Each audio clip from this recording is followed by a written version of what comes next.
Welcome back. It's the 5th night shift, and I had to use the pliers and put them next to some players' teeth, but we got this next match coming. Hydra Nation ready to take on the sneaky Golems. Jake, before we do Torture, we have to talk about some amazing content coming up from our friends and sponsors, Intel. Intel, of course, has Gamers Days, but not only are we in the middle of the Gamer Days, we also have Gamer Weekends. What is happening with Intel, Asus, and the Republic of Gamers this weekend? Well, of course, we've got Project Night Shift we're coming at you with Marvel Rivals tomorrow. We've got, same format as Deadlock. It's going to be EU and then NA. And then Saturday, Sunday, we're going to be back with Counter-Strike. We've been playing Counter-Strike the last couple weekends. Big tournament there. It's brought to you by Asus and Intel. And then also, of course, we're going to be back next week, Wednesday night, for more Deadlock Night Shift action. So we've got a whole suite of tournaments, lots of different products for fans. And we really appreciate the community coming out to support us across all these different events. That's right, and we've got sub buttons everywhere. Project Night Shift is the second channel. If you haven't heard of it, drop a follow right now. You, of course, are watching Deadlock Night Shift, and this is Jason Kaplan's favorite place to be. Jason, why? Because we get some new comps every week. Or why do you love Deadlock so much? You've been raving about this game for months. It's a sick game. I just want to, before I go into that, did you notice that Project Night Shift's initials are PNS? I did. I put that in the chat earlier. Yeah. And in fact, I hope it shows up on camera because I take a lot of notes, mostly of like people who sub here.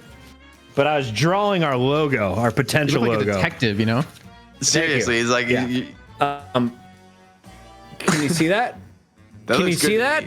That looks good to me. I think this could be our logo, guys. If you like the Project Night Shift, drop a sub. Create a logo. Be awesome. Use your creative powers for the greatness of the world and mankind. Jason Kaplan, you were surprised that I knew about the penis, didn't you? You know what? Something about the penis is just really good to watch and really good to enjoy sometimes. Then I'm actually really curious if under that logo of penis that you have like a grocery list there or something. I don't know what you had written in there. I don't know if you can show us. Yeah, these were all of our subs. Yeah, we have Copper Prime. We've got Gray Mana. Void hit us with a sub a little bit earlier. We got some more subs coming in. We'll talk about them, but I'm told we have to talk about these rosters. Let's take a look at North America's greatest team and their challenger tonight.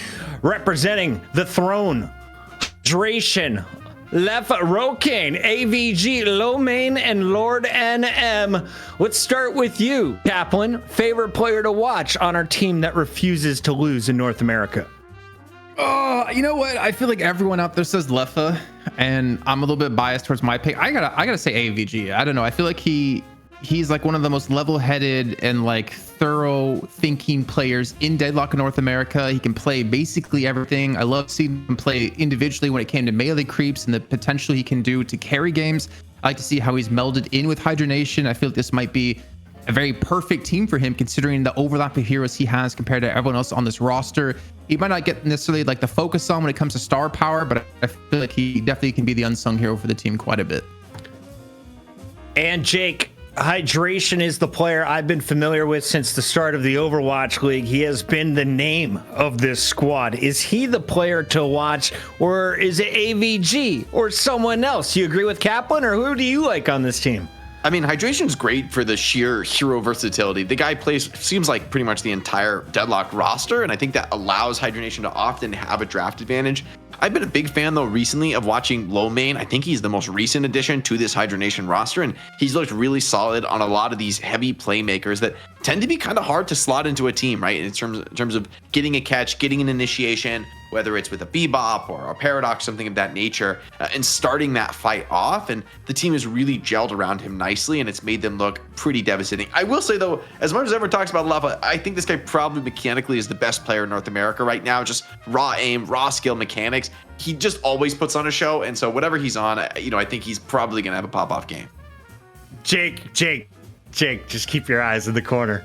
Did you see it?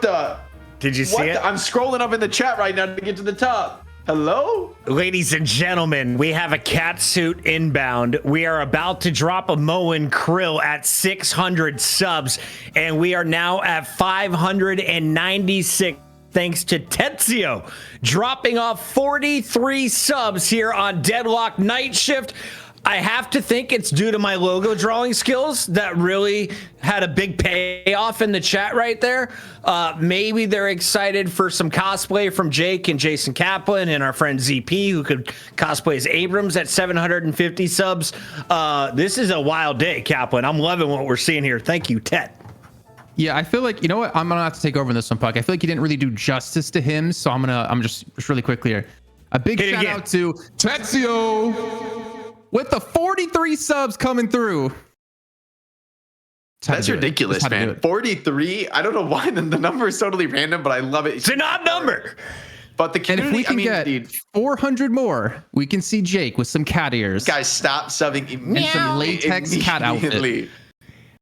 All right. Put the your good news away. is we never get to game 3 in North America. Jake, I think your pursuit is safe for now, but we are so close, just 4 subs away. If you haven't used your Prime, you're on twitch.tv, go ahead and drop them in. 4 of them will unlock the Mo and Krill skin that we are so eager to see. Will Mo and Krill make it in the game?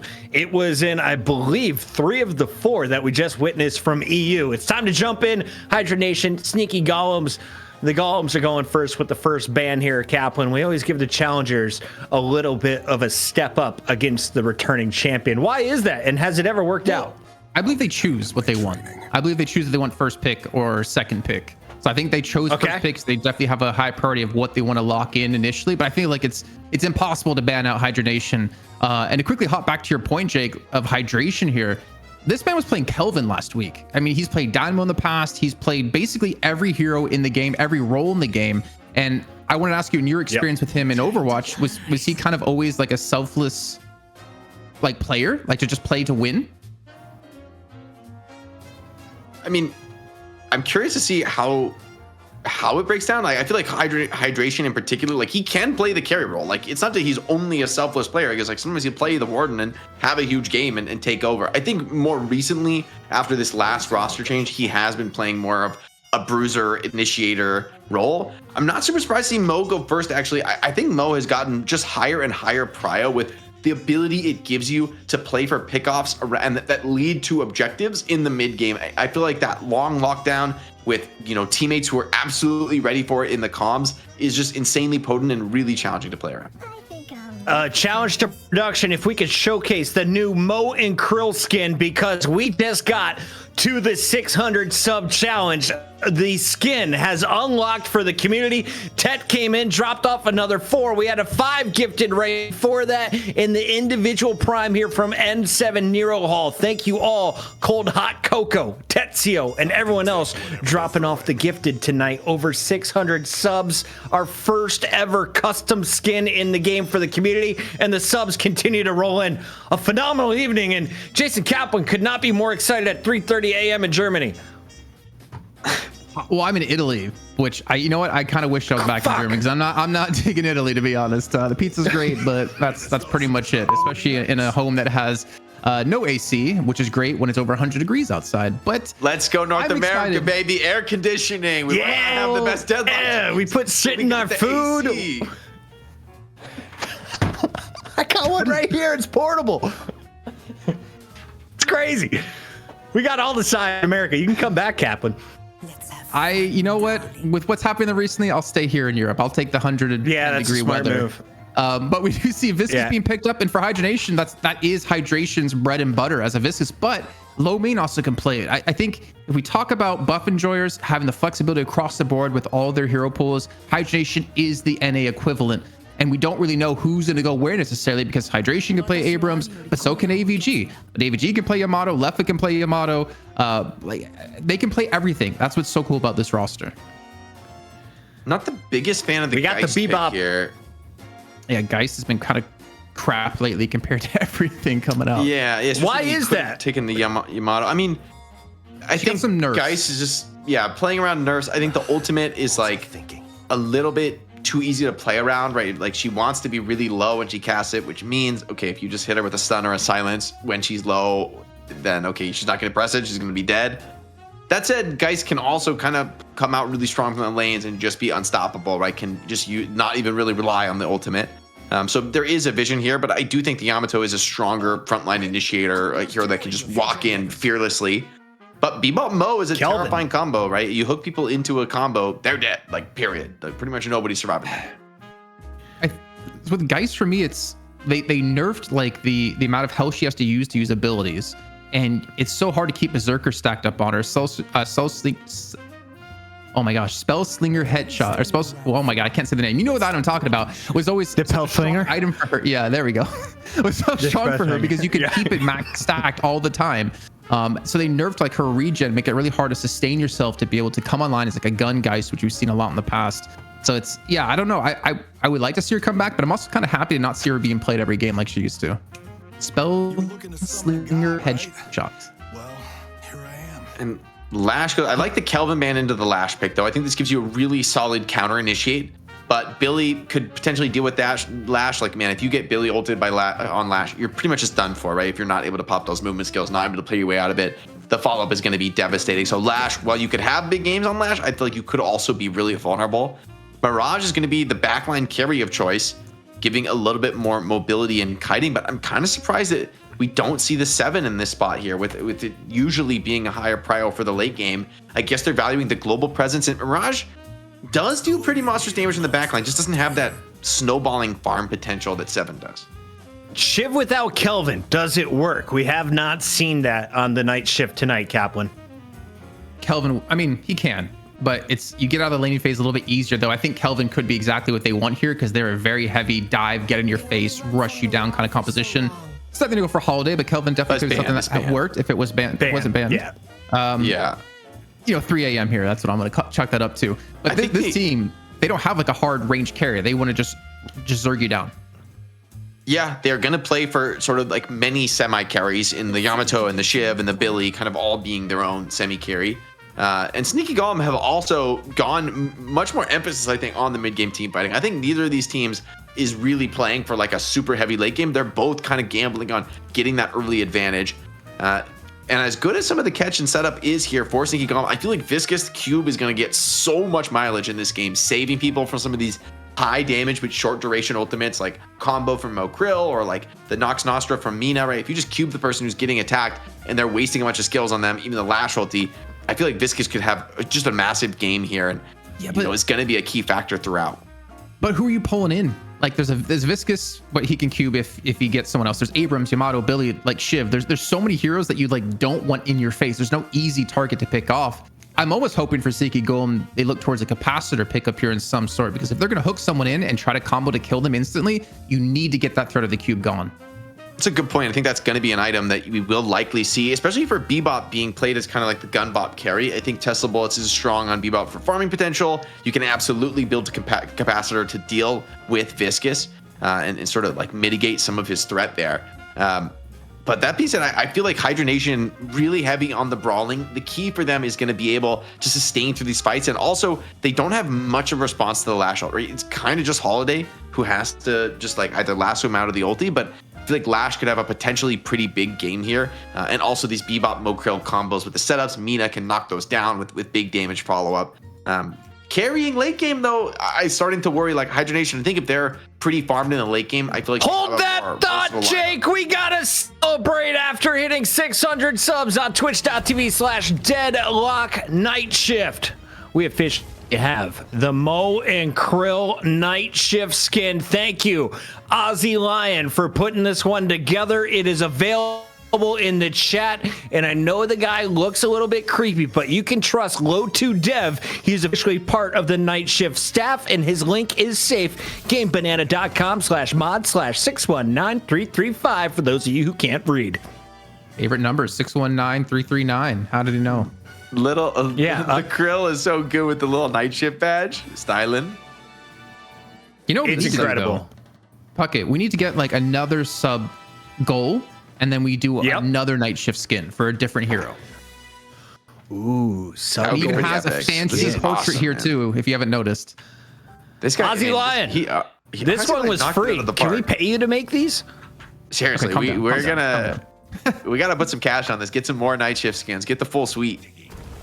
Yeah, the Krill is my favorite. I mean, with the vest, he looks ready to just shake me a martini. Hold that thought, what? The game's ready. It's Hydra Nation. It's Sneaky Golem. Your NA Finals. Week 5 of the night shift begins now. On the mic, it's Jake and Jason Kaplan, all the way from Italia. Take it away, Jason. Can you give us really quickly, Puckett, before you go, a caster duo name? Jake, my stash. Okay, Jake, my stash. Got it. Like it. We'll use that later on. But here we go, kicking off the game here. First of our best of 3 between Sneaky Golem and Hydra Nation. Determine who wins the $1,000 presented by Intel. And of course, Hydra Nation have to throw off a pause because guess what? Just like last week, they had Taco Bell right before the matches. Did you see the Naked Gun, by the way? There's a fantastic scene. I haven't seen it yet. No, is it good? Oh my God. Yeah. It's completely absurd and totally silly and overblown, but there's one scene involving chili dogs that is pretty unforgettable. I'm looking forward to it. I didn't know how well they would be able to remake what Leslie Nielsen did so well back in like the 90s. But if you're telling me good things about it, I'm gonna have to go watch it. It's insane. I mean, it's like totally silly and absurd, but the chili dogs was pretty funny. Don't call me Shirley. But yeah, as we get into this game, we can actually see who's on what hero, and that's what I was really curious to see. We do have low main lock in the Viscous, Hydration going to be over on the Abrams, AVG of course going to be on the Shiv, but Leffa, we're talking about one of the most mechanically skilled players in North America, if not the most mechanically skilled player. I think Billy might be definitely up his alley. Pretty funny getting the early knock on DMB. Usually, I mean, the one thing we see at this level is that players on mid lane will always take the zip around the corner on the right. Instead of taking the zip, you like jump off it and go around the building. It's a little faster. But DMB doing that actually got knocked off the zip, and so it took about 100 HP of Raz. Not that meaningful, but could be something for Rokan to continue to capitalize on. Yamato, Viscous in the mid lane. I mean, that's a lot of nuking pressure. That's a lot of poke coming through as well for the power slashes and the splatters. We already saw last week in a treat what Viscous can do out of Demov. And then Zeno here on the other side for Sneaky Golem. He's going to be under a lot of pressure. Mina extremely squishy. I was playing her a bit today, and I'm not going to lie, I got kind of pissed how quickly I died. But then again, in my initiate games, I can kind of expect to die that quickly.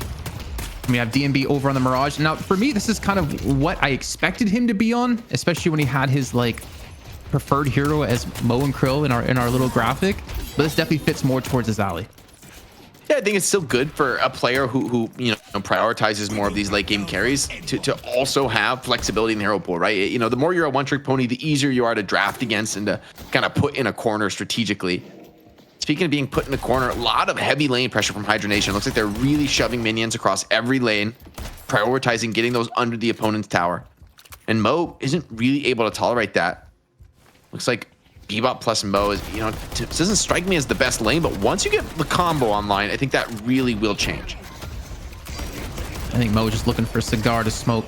Well, like you said, Krill shakes up a martini for Puckett to drink as he comes back on the mic a little bit later on. But yeah, to see on this left-hand side, I mean, I don't know how I feel necessarily about the Bebop Mo. I know when you get, up to your ultimates 3.4K, you can do a lot of damage. A hyper beam into a combo target, it's almost certainly going to be a kill. But it's going to be tough. I feel like their Walker could go down extremely early with the amount of damage and wave clear that like League and Rocker will have together. Yeah, the laning phase, not the best, but Ultimate's online, going to change that. Mid lane, I mean, they've gone for headshot boosters, I think on both Mina and Mirage, so really prioritizing, trying to put that counter pressure on. Headshot booster especially valuable against Viscous, has a pretty enormous little head. It's got a massive dome. And this Mina buff to the extra HP, you actually get a lot of sustain off the creeps, man, with those last hits. It's yeah, like pretty meaningful, I think, in terms of keeping you in the lane. And I like the way they used it too, because you can take a lot of poke from that lane, and to be able to go back to tier 1 camp and get those 2 guaranteed heals is going to help, like I said, sustain quite a bit. But there's a lot of chip damage already being done. Leffa below half HP here on this side of the map. Unless they might go for a chase over onto Rocker. And I don't think I've ever seen Rocker actually play Lash in one of our matches before when he was on Hydra Nation previously. It was more of like a flick hero. Yeah, Rocker and League are really playing this lane very aggressively, right? Billy Abrams should, in theory, be a very tanky, very sustainable lane, but they're kind of getting zoned off the creeps. They're not able to get these melee lifesteals on. That's really reducing Abrams' survivability, and the nuking that's coming in from Lash is pretty significant. And like Abrams, look, he can barely stay here and last hit the creeps. Leffa's getting in with some counter damage on the Billy, but surprisingly, this looks like the lane under the most pressure for our Hydronation squad. Yeah, I mean, that honestly, that fog coming through, especially when QSR gets picked up at a rocker, a lot of damage going to be done. And Hydration, like just trying to melee some of these minions here to heal up. You can see, I think League doing a great job. Goombering at the first kill. That's what the hook coming through, as you talked about before. No ultimate online just yet, but the hook was enough to take down Lord. So already a good start here for Sneaky Golem. Yeah, mid lane under a lot of pressure. Zeno had to go back to base, which is pretty painful this early in the game. It's going to give DMB a little bit of extra farm on the Mirage. Maybe he could go for some sort of early TP play. They're trying to get on top of the Lash. No, barely escapes that melee. That hits, you're in potentially some pretty big trouble. Parry used, though, really vulnerable now. The guys is just going to be immediately assaulted.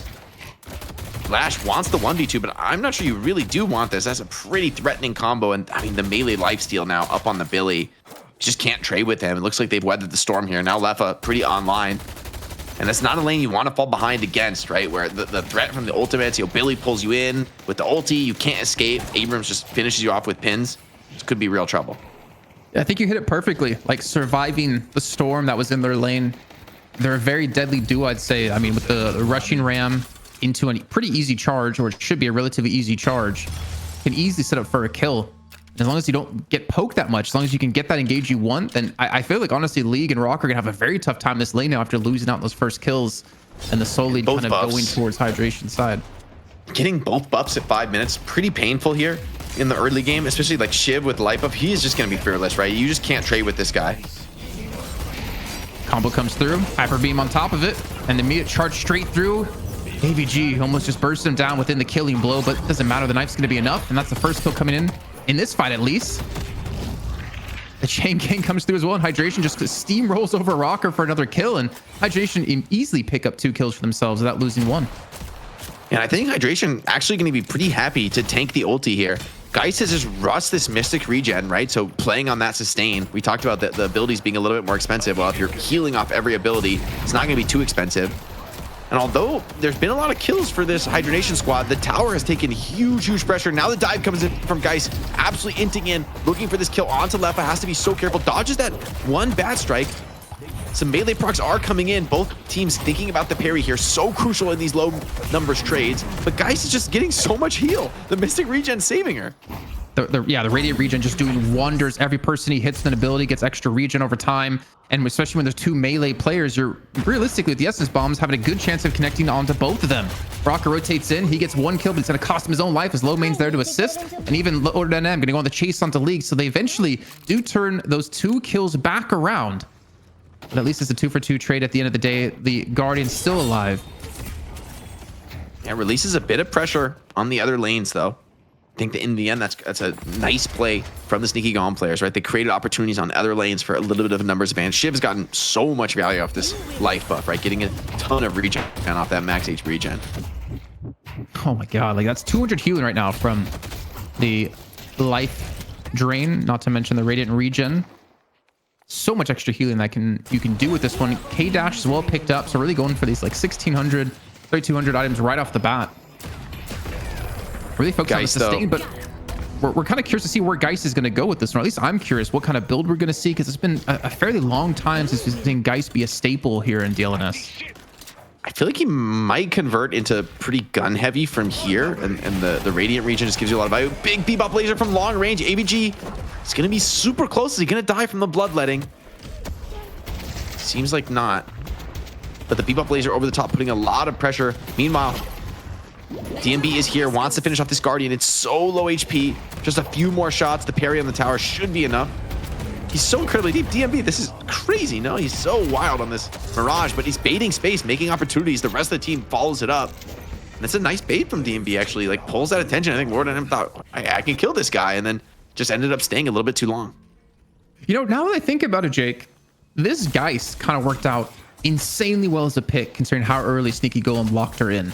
You're against basically 5 melee heroes. I mean, maybe Viscous, not necessarily, but 4 melee heroes that will be in melee range of you. Your Essence Bomb, I want to assume League should be like maxing that first, because the amount of value you're going to get from that, especially if you go towards Spirit, maybe not towards Gun, is going to be kind of insane, or has the potential to be insane, I should say, in these team fights. Yeah, definitely. And zoning people away, not to mention life drain. I mean, all of your abilities on Geist in general, you're pretty strong against players that want to play close range against you. Oh, Hook, always a threat from Goober. But a missed hook for now maybe signals an opportunity. Yamato doesn't have ulti.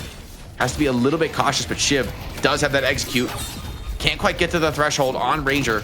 Who may be able to just slide his way out of this one. They don't want to give up the tower, but I think Ranger just has to back. He's too low to contribute in this. He's rushing Warpstone as well, so really prioritizing closing the gap and being able to get those combos off.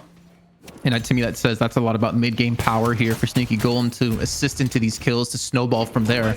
We're seeing Hydronation respond with some push. That's gonna be the Hyper Beam coming through to keep the wave off the Guardian to make sure it does not go down this next push. And we can see there's 3 members of Hydronation in that area, but Mina, played by Xeno, coming from behind, gonna spot out low main.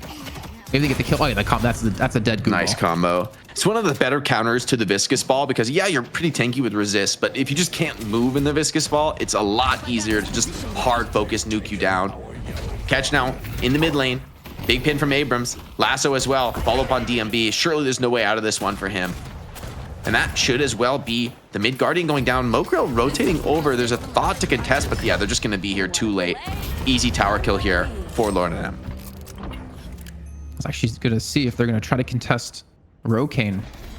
Something I noticed a lot. The melee sounds, especially when you're going for the center sacrifices, are so much louder these days now. It's really easy to know who is where. And speaking of who is where, Xeno just trying to get the hell out of dodge here. Just trying to back away. Especially since Hydration is going to be rotating over on the Abrams as Barrel does connect. Xeno does live for now. Goober is on 1 HP. He should be falling here as the chase is going to continue to come through. And I think Goober just sacrifices his life here to make sure his teammates can get away. But the urn has been picked up, and Hydronation, with the man advantage, can quickly rotate on over here to look to capitalize on this. Yeah, see if they want to do that urn drop. Looks like it is just a fast run through mid, but there's players here for Sneaky Golem. This is not going to be a free urn. Yeah, Shiv forced to fall back in towards his side of the jungle. EBG holding on to the urn for now, and Hydronation bringing a lot of players to bear here. Seems like this could be a team fight, but Cooper's not here, so I wonder, are Hydronation going to call the bluff? Billy's in trouble. Leffa getting hard focused. Abrams ult, though, does break that. Gets Billy back into the fight. Lash ult, though, could be devastating. It's huge. Slice and Dice not going to connect to the AVG. Now he's being forced back and just to his death here. Gooba confirms the kill on this one with the Hyper Beam.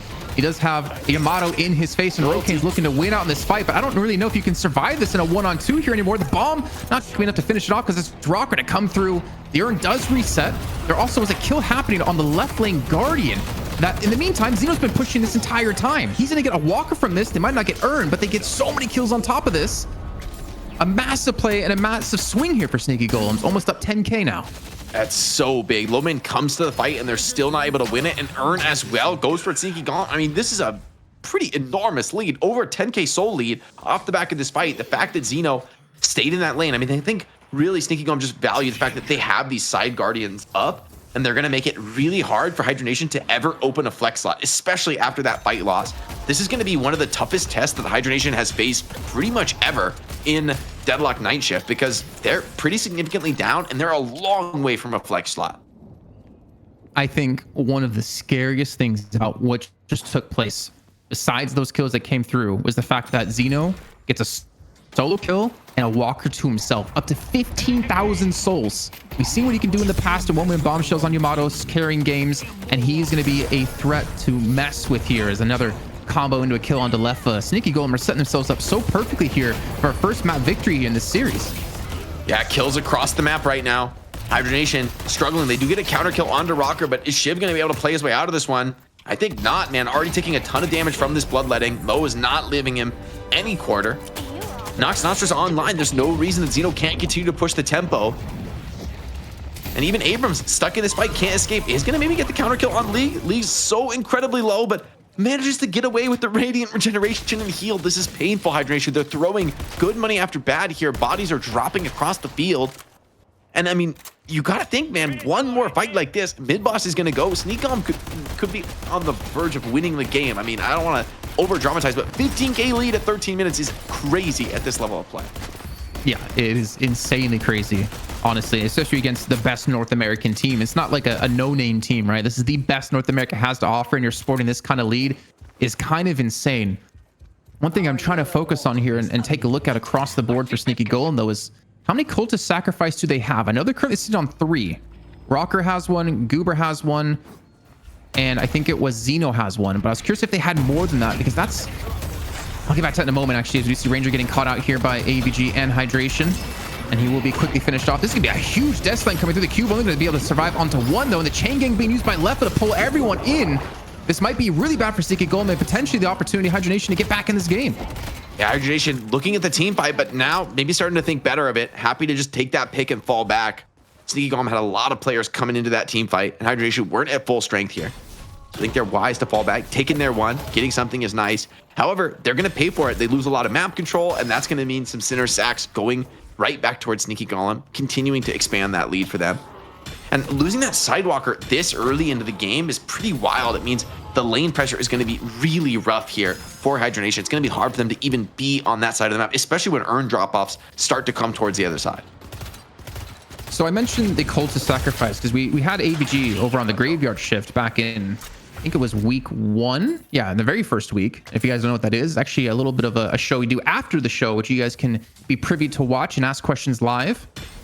All you have to do is be a YouTube member or a Twitch sub or a Patreon pledger, and you get access to that. But he did talk about how Hydronation are so good and so understanding of when they get in the lead, they like to push up and they like to grab as much jungle away from the enemy team as they possibly can. And that takes, it's a double win, right? Because they get the souls and they deny the souls. They extend that lead even further.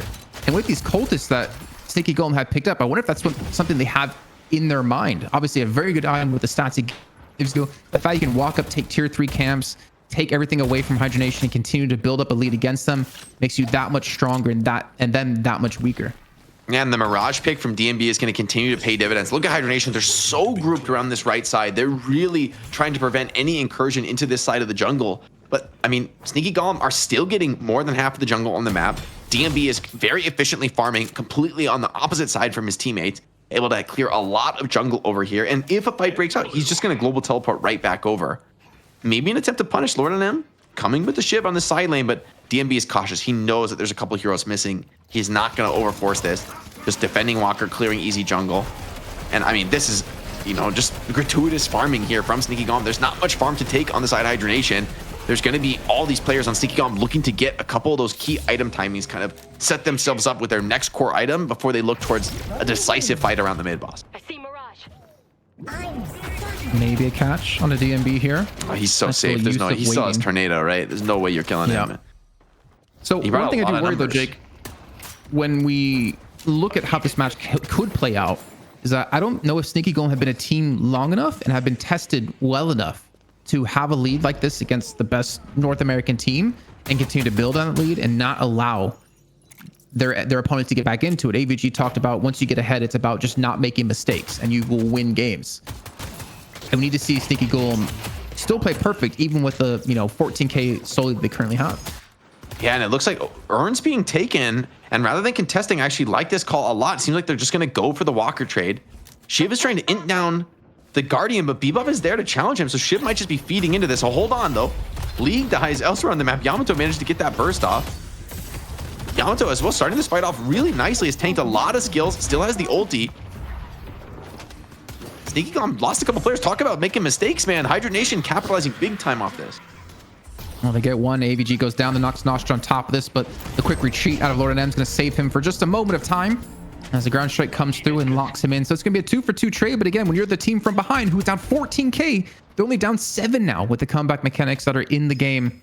Another hook comes through, this time on a Rokane, who, as you said before, tanked a lot of damage and somehow is still extremely tanky. The shot transformation is going to come through as he looks to charge straight onto Goober, and DMB on the high ground, not really able to assist onto this because he also has low main to worry about on the Goo.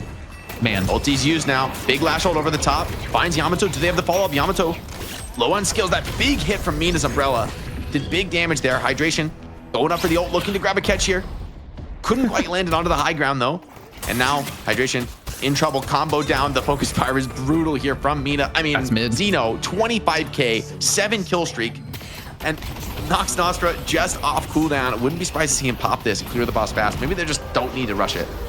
Yeah, okay, he's going to use it. He's going to commit to it, making sure no one on Hydra Nation can get here in time to steal it away. They have not finished off the mid boss just yet, but as we can see, no one's even heading that direction. Instead of AVG, he's like, you know what? We need a flex slot. We're almost 20 minutes into the game, and they don't have a flex slot unlocked, and they do finally lock this one down, especially when the souls were getting very desperate for them. But a big play here out of Sneaky Golem, and Xeno now at 25,000 souls.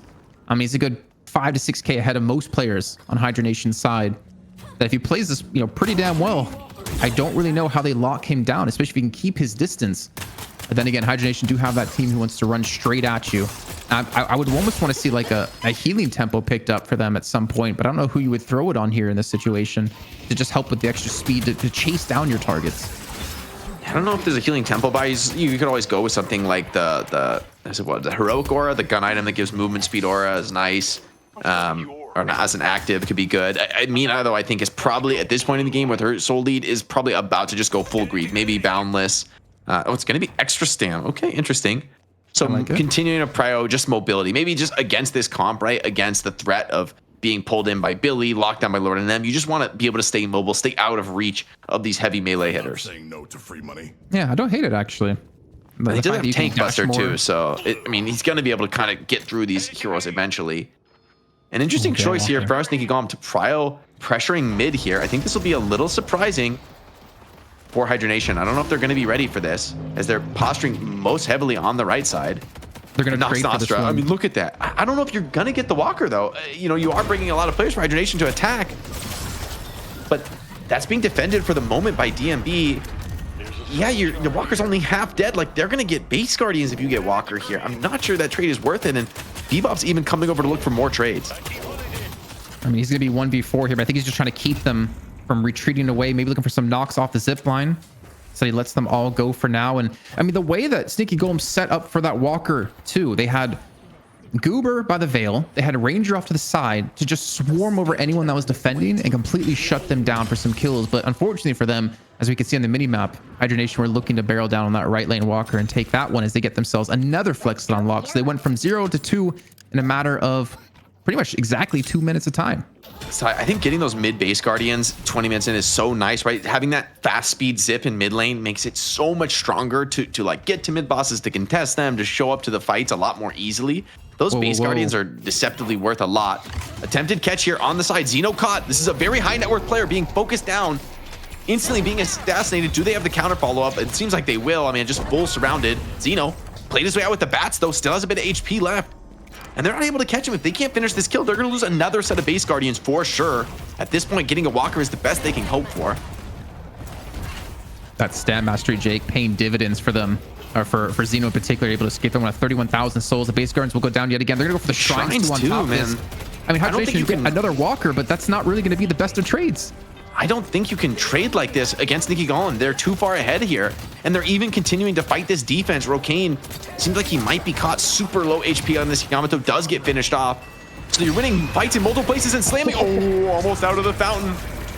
Good counterspell there. Great awareness. Maybe a little bit overconfident from Rocker.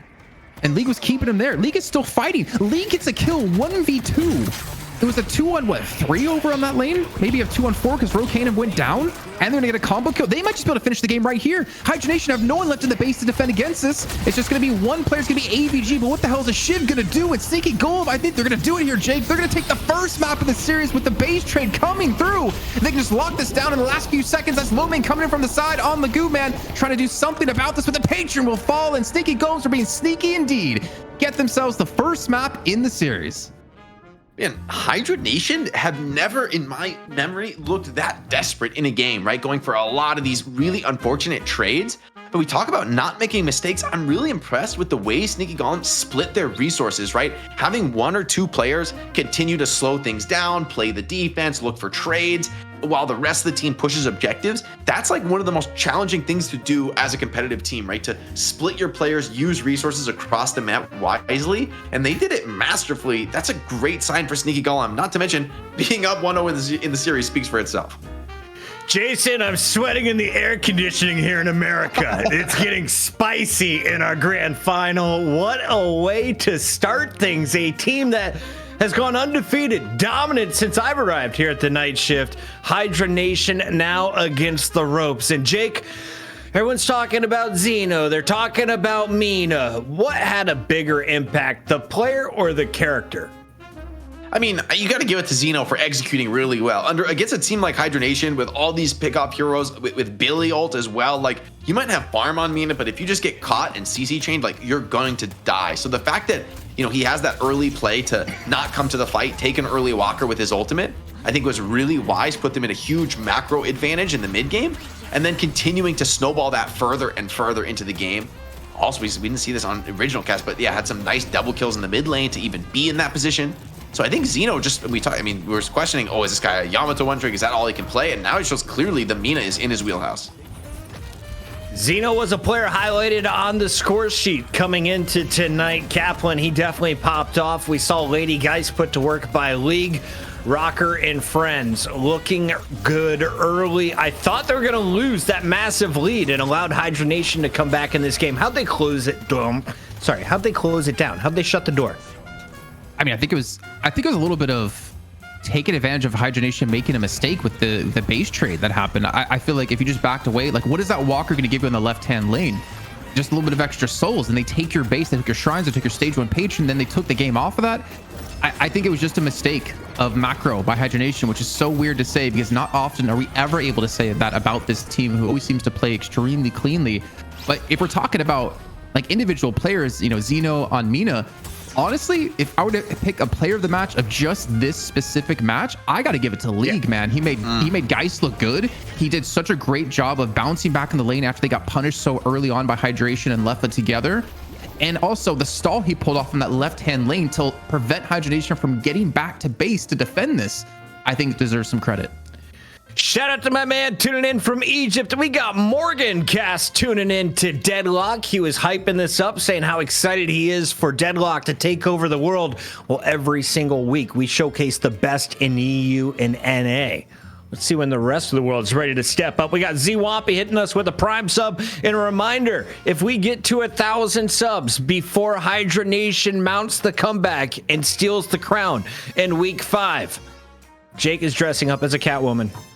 I'm pretty sure it's the one from Batman. Kaplan will confirm, but I think it's the latex one. We have it already in our cart. We are just moments away from pressing the button. We just need about, what would that be, 388 more subs. Don't toy with me, man. We got time. There's still options for people. Still a little something. I mean, honestly, though, as much as that's in theory is like maybe the base trade, it doesn't pay off. Sneaking on make a great response. I think Hydronation are right to be a little desperate in that game. They feel it slipping away from them. They feel that things are getting worse and worse, that they've got to take something. They don't think they can fight against the rejuve. So instead they go for the base trade. But I thought that Sneaking On just managed it perfectly. That was, you talk about a moment to make a mistake with an advantage. That's it, right? Being pressured on a base trade. You split the resources the wrong way. A couple players died, maybe trying to do an overzealous defense. And that could be Hydronation back in the game, but instead Sneaking On holds strong. I don't think that was such an easy scenario for them to win, and they just navigated it really intelligent. Can I also talk a little bit about Ranger here in his build? Like, Please no do. Torment Pulse. He went very like low eco build, 20,000 souls, the bottom of the barrel on his team, but he was a part of 8 kills for them. I mean, the superior duration, the silencing wave, the warp stone, as you pointed out, like very early in the game, he was committed to fulfilling a certain role within the team, and I feel like he accomplished it. Like the warp stone into a silencing wave after his combo, there's nothing you can do. You're stuck. I think that's actually a great point to highlight, because I feel like we don't see much of this. Like we especially in the way Deadlock works with the soul splitting, right? It's like natural for most players to get farmed. So when you play pubs, everyone's building a pretty reasonable amount of damage, generally speaking.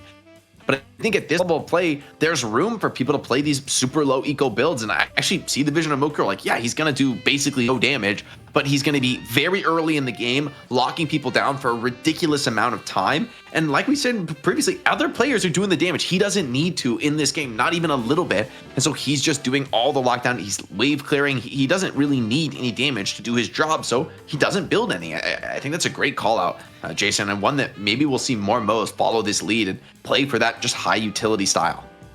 I would also like to point out this is the fastest game we have had here on Night Shift number 5. It's against a team that does not lose. Hydra Nation on the back foot. They got punched in the mouth. Can they bounce back? That is the question. Jake, it's a grand final. Who's going to step up first for Hydra Nation? Because there's no way we see a 2-0 here in an NA final. I feel like in this next game, I kind of want to see what Low Main and Lord NM can do as far as finding those initiations. I think maybe there'll be more contention on the Mo draft. I feel like that Ranger pick and the style he played ended up getting them some of those early edges and getting pickoffs that won team fights.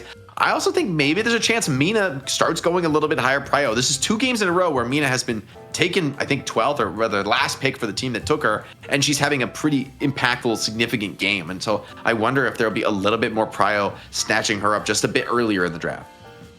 Jason Kaplan, does Mina get banned out? She's been MVP 2 games in a row. I mean, they banned Kelvin. Actually, no, sorry, that was Sneaky Golems that banned Kelvin. Who did they ban first? I can't remember. It was Warden. Ban first? I don't know. I don't know if I see her necessarily as that strong right now to be ban worthy as your first ban. If we do see her move up in prio, maybe second ban, or maybe just see it picked away for Hydra Nation. We've got another draft coming your way, ladies and gentlemen. This is Night Shift. It's presented by Intel. We have Counter-Strike coming on Friday. That's on projectnightshift.com. Just kidding. It's on Twitter. Website one day, though. We're talking about it. Some big things are coming to the community. Not only are we getting the PNS shirts with hearts made. Shout out to someone in chat who already sent me a private message with a link to a Russian website for making t-shirts for $4.99 each. It's an exciting time to be a part of Deadlock. The question I have for production is, do you think the game is ready, or should we go to a break? Because I'm here to hang out, because I can read subs all day long. But I'm told that he needs to pee. The wizard behind the scenes, the master of Oz, Solomon and crew, crushing it as always. If you like the show, if you want to, oh God, he's drinking it again. It's so warm. On that note, just fucking throw the break. We're out of here. Get the Welcome home. We got some weirdos in the chat tonight. Shout out to one of the regulars in the Jason Kaplan private channel, I Eat Poop and Pee, who says, first time message. Penis mentioned. Welcome to the show. It's the Night Shift. We are here getting weird way too early. My daughter is still awake. Jake, let's talk a little bit about the video games, because Hydra Nation is in a spot we never see them in. They're losing to Vampire Girls. Look, that's a convincing game 1 victory from Sneaky Golem. The lanes, very even. You know, not breaking down. We've seen teams struggle in the lanes and break down against Hydra Nation. We've seen teams struggle in the mid game. Some of those team fights, Sneaky Golem also winning those team fights. We've even seen Hydra Nation pull the comebacks out by doing some of these cheeky split push shenanigans, you know, forcing difficult choices around the map. And once again, Sneaky Golem's passed that test. So kind of on all fronts right here, it's looking like we may have a new champion. That being said, Hydra Nation, this is their chance to adapt, coming back here in the game 2 draft. Yeah, as our local hydration specialist, Kaplan, what tips were you sharing with Hydration's team?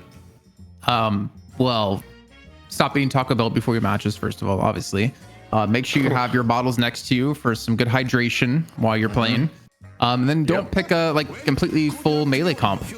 Play more of like a standard meta of what we've seen. Like, they didn't have a range carry. They were fully invested into just like getting directly into your face and looking for these fights. But Sneaky Golem were able to outposition them and just kind of outplay them overall. So play the style we know.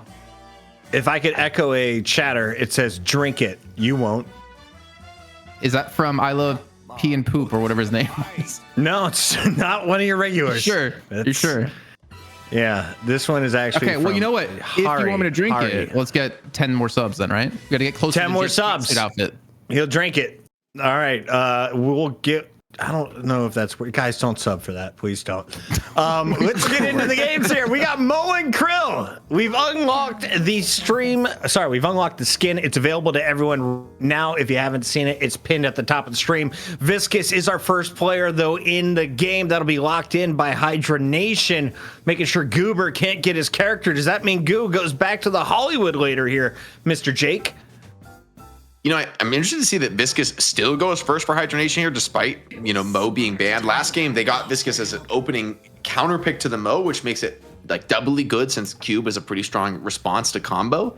But I like that Sneaky Golem actually prio first banned the Mo. I think it would have gone first pick to Hydronation if they hadn't. We've seen Mo in the past, especially in NA, be ultra high prio. And even in EU these days, I mean, Mo seems like one of the best characters. Sneaky Golem, talk about, you know, top tier high prio picks. Paradox Warden, insane team fight from Warden, one of the best scaling ultimate team fighters in the game. And Paradox, probably the top tier of the pick initiators right now, aside from Mo. Huge damage, a lot of carry potential in the late game, but also, of course, the classic shot and swap. I'm so sorry. I know exactly what Puckett's reading right now. I don't know how he's keeping a straight face because I was reading too. These guys are wild. I can't even read that one out loud. Yeah. All right. So Warden's in the game. Lady Geist is here. Go ahead, Cap. The interesting thing, right, is that, as you pointed out, Jake, there seems to be a ridiculously high prio on Mo and Krill lately. I guess with some like recent tweaks, like we've seen them be very high priority over here in North America. We saw them very high priority over in EU as well. But to see that come out as a first ban, it also means they have the Warden available. So they lock in the Warden, and I'm assuming that's going to DMB because that's the hero we've seen him play in the past. It's already a pretty good comp, but I look at Hydronation's side, and they're kind of leaning exactly back towards what they ran in the last game with a very frontline heavy composition. Kind of oh no, he actually donated 10 subs. Jonas with the 10 gifted. Hold on, should I refill it before I drink it? No, show us the same bottle. No bottle swaps, bro. It's warm now. It's not even like cold anymore. No bottle swaps. If you would like to just go full screen, feel free, Solomon. I mean, it's just Please water. don't do like, that to me. it's not like I'm chugging. Everyone's watching. Everyone's vodka watching. and apple juice. But I don't have to do want something so wrong. No, shake it around or something at least. You can see. No, set it at the bottom. You know, It's you gotta leave it down there. separating. But okay, guys, I gotta just take away from Sneaky Golem are getting a gross draft right now. This is Warden So gross. Yamato, Bebop Paradox. You got great initiation, monster team fighting. Hydration also have some clapback on that, right? Viscous has been a strong nuker, and getting the Lash with Kelvin out of the game is nice. But this is Lash into pre-existing Bebop pick, right? And you know, hooking that Lash out of his ulti can really shut down the place. I saw a comment on the YouTube chat saying Lash is really good at this map. Was that just someone trolling? Like, is there a specific area that person was maybe talking about?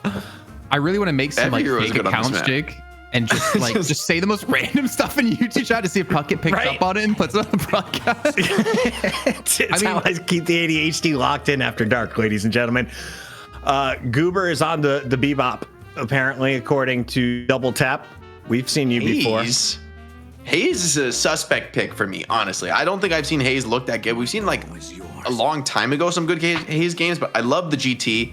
I mean, GT Bird is going to be great for shutting down 7 and Lash ultis, you know, for shutting down some of those key team fighters. Hayes is interesting. I almost hope it's more of a utility Hayes here, right? Like we've seen, I think we saw, who was it in the past? Was it Taz who played the utility Hayes? Taz Going for, like- played utility haze as well in the past. Yeah, where they're going for like slowing hex, silence, and like, you know, knockdown. You just go like a ton of utility setup. And then late game, okay, you build back into damage because of course you have that passive. Drifter as well is taken here. Drifter could be a strong way to maybe get on top of some of these vulnerable back. This is like a GT. risky wait. You are one game down and you're busting out a Drifter? He's got a win rate of like 1 for 4. He's been riding the struggle bus. Mina is a perfect Feast or 7 for 7. She has never lost. Why not take the Mina in this fight after she looked so good in the previous game for Sneaky Golem? It's a good point, honestly. I think this is a good Mina game. Actually, I think this looks like a pretty nice place to be Mina. Maybe they felt like they wanted a little bit more of that bullet damage carry. Drifter, I think, tends to build a little bit more bullet heavy. What did you just do? Get up here. Kaplan, are you sharing your drink My with dog animals? just opened the door. Yeah. Yeah, he knows what's going on in He just here. wants to hang out. Yeah, come on, handsome. What's your dog's name? Oliver.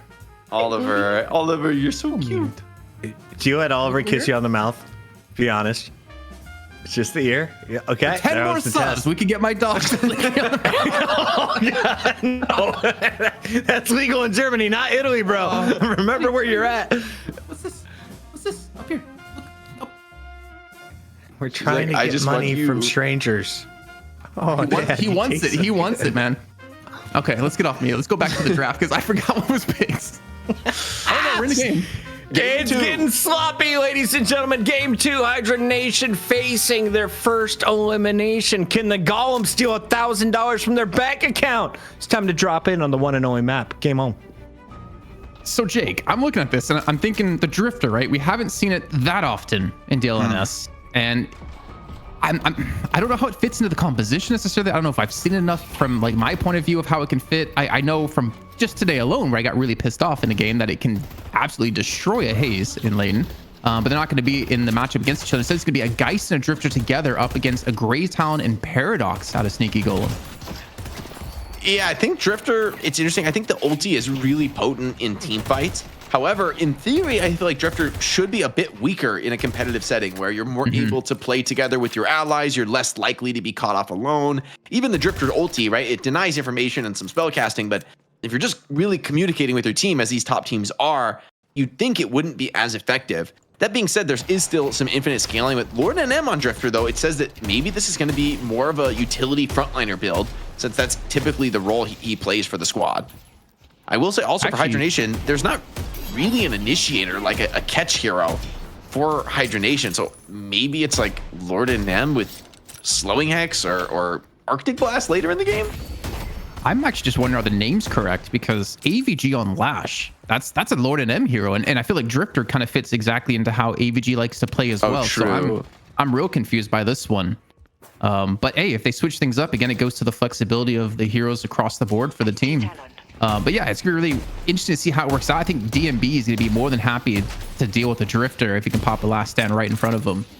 Also, want to see what we get out of Ranger, honestly. I'm super curious to see Haze. I feel like Haze has been this hero that looks great in pubs. A lot of these top players have a ton of success with it. They bring it out in the competitive matches, and it just doesn't look as effective, right? I think people have been struggling to find the right balance of utility and damage on the character that actually makes it shine in top level play, right? Getting value out of those invis sleep setups. That was a nice sleep dart coming through. Or dagger. Not much of a dart, to be honest, though it did hit the bullseye. Wrong game. Yeah.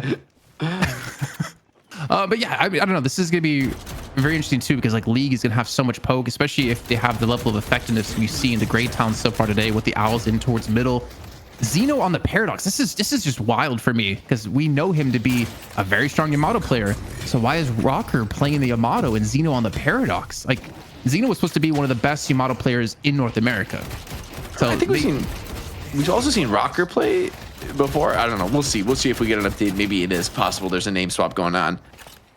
But where I'm not surprised is DMB is on the Warden, man. Yeah. His Warden has been such a playmaking opener, and Leffa first blooded by Rocker. That's Rocker, man. He's in the feed now.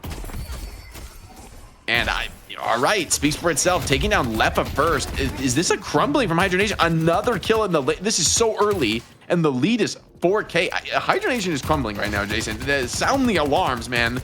Like, we are 3 minutes in, and this game is looking a little bit scary. That's absurd. Sneaky Golem playing with total confidence right now. They feel it. They want to be the new champion here of the night shift. Fire Bullhead is definitely going to die. Real quick, production confirms the player names you see above the character icon. They're correct. Suck it. Let's go. And before we have another PayPal situation here, and we have to overturn the victory if it happens. But this is definitely some wild stuff. And like the lead they had, obviously down to 1K now, since we did have waves being held off for people to respawn back into this one. I still don't want to jump the gun just yet. I mean, Hydra Nation, we don't really see them tested too often, and it is great to see. It means North America as a scene is getting stronger. And honestly, it might actually even be more equal across the board than EU at the moment is. Yeah, I mean, honestly, the top 2 teams in EU, if everyone could be that good all the time, I would love it. But we'll see if NA, give them some weeks, give them some time to prove themselves. But this Sneaky Golem team, man, they made a believer out of me. A lot of low players in this Hydra Nation squad. That being said, Sneaky Golem, they aren't too healthy themselves in this laning phase. But those early ultimates coming online, I wonder if Sneaky Golem want to push the tempo. Maybe look for like a Warden ulti to pressure that tower down.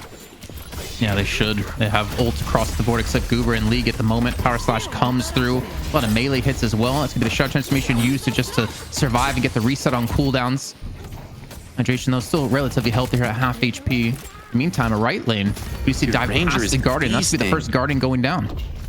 Ranger is, all right, this is a key item choice. I wonder if he's going to buy like a slowing hex here and maybe start ganking, or if he'll just go for something for farm efficiency. I guess he's a little bit low. Maybe he needs to buy some regen items. But I mean, I really want to see how Ranger plays this, because he really impressed me on the Mo Krill going for like total self-sacrifice last game. If he has the range to play like a carry style build this game, that would also be pretty surprising. Yeah, I think the slowing hex, I mean, you're going to just piss off an Abrams because you can stop him from charging in the middle of a charge. You can stop AVG from getting away on the Lash as well. Lash, I'm not sure how it works on Drifter. I would assume you wouldn't be able to teleport with your backstab either. I'm not sure exactly. I want to assume you can't, because they changed it so Sinclair can't use the swap with his assistant, his spectral assistant anymore with Silence. Yeah, it seems like you wouldn't be able to. Cube already forced. Big damage, though, onto Ranger. And a high damage build here out of low main. You cannot really trade with him. Popping that ulti for now. It just seems like DMB is just going to dodge away from this. No real chance at a counter kill for either player. It's got to really confuse you internally to see a Viscous up against a Ward in your two bays. Ooh, great little swap up here. You can just see them expecting that damage. Yeah, putting a lot of harassment in. Has this really potent melee build, right? If he's able to get up close to you and pop that melee, it's a problem. But a slowing hex, there it is. Ranger shows up, ganks the mid lane, has already won his lane, comes back in and now disrupts the mid. DMB, though, dies for it on the other side of the map. But DMB already had the wave pushed up enough where, yeah, you're going to get a counter kill for Hydronation, but you're not really going to get Guardian pressure. He's going slowing bullets next too. So this is like 100% what we've seen before, the utility kind of build out of a Haze. Slowing hex, slowing bullets, maybe even silence wave at some point as well. If you do get in close proximity, another good way to shut down Lash ultimate or just kind of lock down players in front of you. Now Rocker going to be under pressure once again, going to back away with the stun now down. And we talked about this exact combo of the Abrams and the 7 in the very first game of the day here in North America and how strong it can be, but they've been very far pushed back here. Rocker at 5.3 thousand souls. Goober at 5.3 as well. And I'm really curious, as you've been talking about, where's Ranger going to go? Where's he going to really start to implement his presence? Because if they leave DMB alone, he's going to get so far ahead in souls. He's just going to gank mid over and over, I think, honestly. And I don't know what you're really going to do about this, because DMB could just solo shove, wave under tower, sleep setup. Geist is a scary kill, though, has ultimate. Don't want to chase her into that fog, but putting that much HP pressure on her could be nice, right? GT has the bird online. You get any lower than this, you are just going to die on the Geist. But that's a scary combo. Drifter ult plus Geist, right, on low HP. Feels like you're going to get swapped, but instead they just fall back. The coordination is there. And the ulti essentially just wasted. Yeah, that is actually really scary to have a soul exchange happen from just not being able to see the guys coming directly at you. The Rage is going to head back towards that right-hand lane to protect this, as it is being shoved. Just going to assist DMB here at 7.1 thousand souls. And considering we're 8 minutes in, and considering we've had that Guardian already take on the right-hand side, we're still in a 2-on-2 situation with these lanes.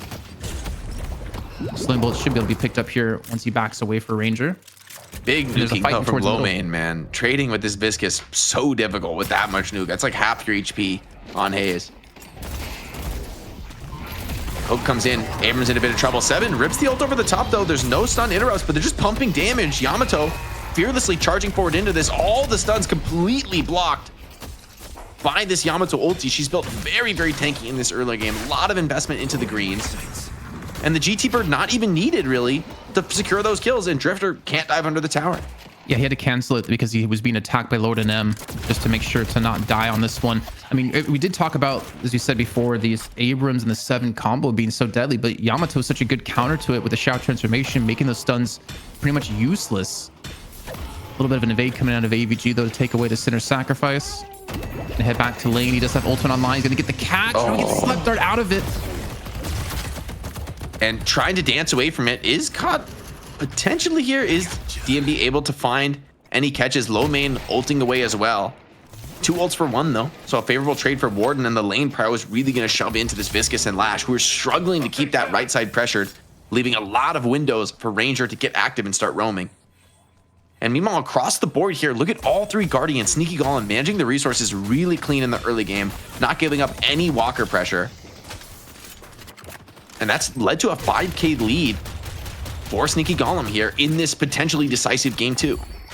It's kind of crazy though. I don't think we're seeing as many cultist sacrifice up, and with obviously all these guardians still being up, we haven't seen too much invade of the enemy jungle out of either team. Ooh. I think that's honestly a mistake from Ranger. I think if he doesn't shoot that, I think he didn't quite realize he was gonna hit the sleep. He could have maybe had the nuking follow up there. So scary to even show and push this wave. And I mean, Lowman's gone all in on this damage, trying to put what kind of harassment he can in, but staying on this HP against Haze is scary. Yeah, I mean, obviously he does have Q, but it's going to come down to AVG to keep him alive.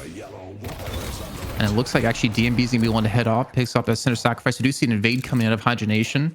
Also an urn being picked up. And this is going to be really interesting because I don't know if you want to commit to turning the urn necessarily, because Hydronation could push for your Guardians here and close this lead and actually take it to the lead, I would imagine, with the Guardian.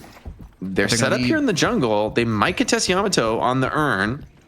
Players watching, thinking about it. Drifter marking this, but in the end, it's just too scary. And at 3k urn, like, you're not getting a Guardian off this. Look at the wave pressure. Yeah, you're going to pressure mid, but I don't know if you can take that fight. Xeno does go down. They're committing, but there's a lot of players here to defend the mid lane. You're diving for League on the GT, but completely kites that one out, and he has the bird to clap back on any players trying to retreat. Goober versus Leffa. That'll be an interesting battle if it actually does take place. In the meantime, Rocker's pushing the right lane Guardian. This is where it all went down for Hydronation last time, losing these Guardians without anyone to contest. Low main quickly going to be returning from base here to defend against this one. Well, in the meantime, Hydronation try to take the mid lane Guardian, which I believe they are not able to get because it's still extremely healthy. Now the counter push going to come through. We can see Ranger here with the hot pursuit of the rest of his team. They get the kill in a row came before he has a chance to do much of anything. And now they're going to get a Guardian chance in the mid. Oh, Goober outplaying on the side lane. 1v2 gets a kill, putting big damage in onto Leffa. Looks like he will be going down for this. But man, that is a more difficult trade than you would think, 1v2. And meanwhile, the punish in the mid lane. Big pressure though onto Ranger. May have overextended. As now numbers showing up for Hydronation. Paradox Xeno grabs what he can out of this fight. But it seems like the damage is overwhelming. Numbers end up playing the bigger role. Sneaky Golem losing a trade across the map. Yeah, that was, I mean, they lost 4 players on this one. That is not the ideal situation. Rocker under the Walker's actually going to get it. Keep in mind, gets a decent amount of souls for himself, up to 12k. They get another flex slot. He will pay the price for it. So the damage has been done in that right lane. I was expecting Rocker to get a lot more souls off of that kill, but only up to 12k now. Yeah, the soul lead, I mean, Hydration has done a good job keeping the soul lead manageable, given that they don't have a single Guardian taken. And as you get later and later into the game, the Guardians, I mean, at some point in the game, Lord and M's just going to like walk under a Guardian alone and just solo it in 1 second, right? They just don't have the tankiness to survive in the late game. So there will be that nice bank of souls you're able to pick up. That being said, no flex slots for quite a long time ahead, right? You're going to have to kill 3 full Guardians, and that's getting scary, right? People like Abrams, like, there's a couple upgrades you could be buying in this build that are going to be nice, but you know, give it 5 minutes and players are going to be hurting for slots, especially 7. Oh, look at this big grouping though. Flex slot, another one picked up here for Sneaky Golem. Is just zerg down that mid lane Guardian. I think Hydration will be able to get the right lane one. Well, potentially, as they do have a 2-on-2 push here. One thing I'm not necessarily a huge fan of though is that they're leaving Goober to solo farm the left-hand lane instead of leaving like Rocker or DMB, one of these big late game carries that you're going to need in this game. I'm not sure how much the Bebop's going to be able to provide and facilitate kills when you could be using them in the mid game like we saw before with the Mo and Krill and the combos. We got a lot of people chiming in the chat for the first time. Welcome, everybody. This is the 5th week of the night shift. If you used to watch Fight Night, same crew, mostly working on this show. And you're watching the NA Finals. Hydra Nation has never lost in NA. They are currently down 6,000 souls in a Game 2 after losing Game 1. Jake, are we witnessing an NA overthrow? Potentially, I feel like this game started really rough for Hydronation, and they've actually brought it back very nicely. And so I think this is starting to be a little bit more questionable for Sneaky Golem, as now even getting active here on the lash, diving a little bit too deep though. Hold on, the Haze putting a lot of counter damage down with the ultimate. Guardians though are starting to fall, potentially equalizing here. Sneaky Golem would love to get some counter kills to punish that one. And Rokin and AVG, it's a nice prize. 2 Guardians across the map, but in the end, Sneaky Golem, the key is just defending the last Guardian, right? Giving up a couple of them is not too big of a deal. It's that third one that really does deny the flex slot that ends up being key. Yeah, I mean, you can see now AVG being forced to choose what item he goes for next. Is Veilwalker again. Oh my god, Xeno is just popped like a balloon. Really easy kill coming in for Lord and M at 13,000 souls, and we're still equal at 85k apiece between these teams. I was expected to be, after these two Guardians, a slight lead for Hydra Nation. Again, the Veilwalker comes through, Backstabber, Spirit Snatch as well, Cold Front. It's an interesting build here. But Ranger once again dies, struggling in this team fight. Hydra Nation up 1 kill. They're looking for more. They field the chance to bring the momentum back in this game.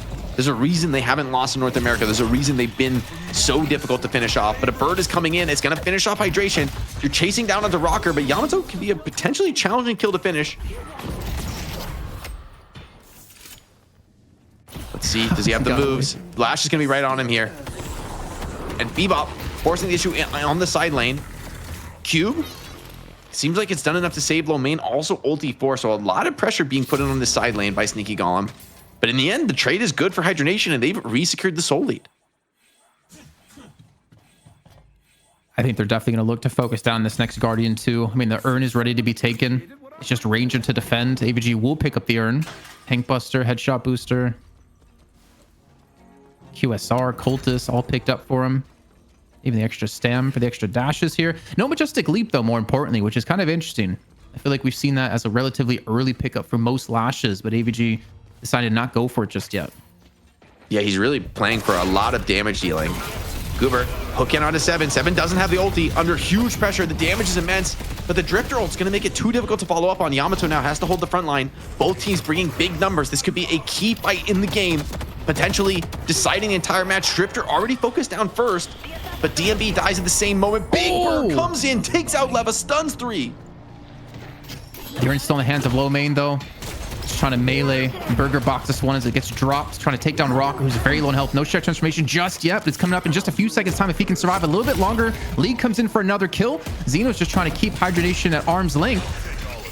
And it looks like Rocker will survive for now. Ranger comes in big. Slowing hacks and the ultimate on top of this. You can see Hydration's health just disappearing away. As Goober takes on AVG, low main responds with a kill on the Ranger. The urn going to be resetting, but the fight is still taking place here. Low main just trying to survive up against Xeno. Cube comes through, the curse on top of him. And Goober, it's a drive-by. Low main runs over him with the goo ball. Does get the kill onto Goober. Parry on the creep, it looks like, for the moment. And it's a knockdown drag out. Looks like favorable for Sneaky Golem. Lord and M, though, respawn. He's back in the fight. Wants to maybe get a cheeky counter kill. This fight's not over. Hydration continuing to bring more numbers back in, but Lord and M swapped into that time bomb. Is the follow-up there? Hydration dives through the wall, gets that chase down onto Xeno. Oh, DMB. He's trying to go for the urn turn. He brought it back. He might have just brought it over for Hydration to pick up and secure, though. 500 HP left for Hydration as an owl, I think, comes through.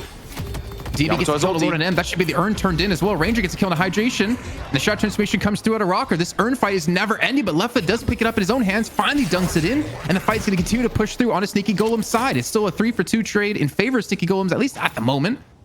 But it looks like we might settle down here finally, or maybe we'll see one more kill on the Leffa. Leffa dying, though. You really don't want to be dying on this 7, right? He is that late game secure. I think he's died 2 times in this fight. Cube trying to keep him online. Bebop. Heavy gun damage from this Bebop, right? You really don't want to be trading with him. Guy's already using the swap. Pretty low HP. Does Yamato have the damage? The heal? The melee lifesteal, the life strike keeps him alive for the moment. Low main is doing huge damage, though, in this fight on the Viscous. It's 2 counter kills. Nukes down more. This is a death match in the side lane, man. Everyone's coming back. Go up, baby! You guys need to stop this fight at some point, but they don't want to give up. Just hit the Veilwalker out of Goober, keeping him alive for now. The chase come down of Hydration, though. And that's going to be finally a stall in this fight. I don't even know how many kills happened for either side, but one thing I do know is we're still pretty damn equal in souls after everything that just took place. Holy cinema, man. And waves crashed on walkers on the other 2 sides, the other 2 lanes. In general, the wave lane position was really good for Sneaky Golem. If they had won that fight, if Hydra Nation had lost it more decisively, that would have been a pretty devastating defeat. But because they're able to hold it off and kind of turn it into a draw, it ends up really being on balance.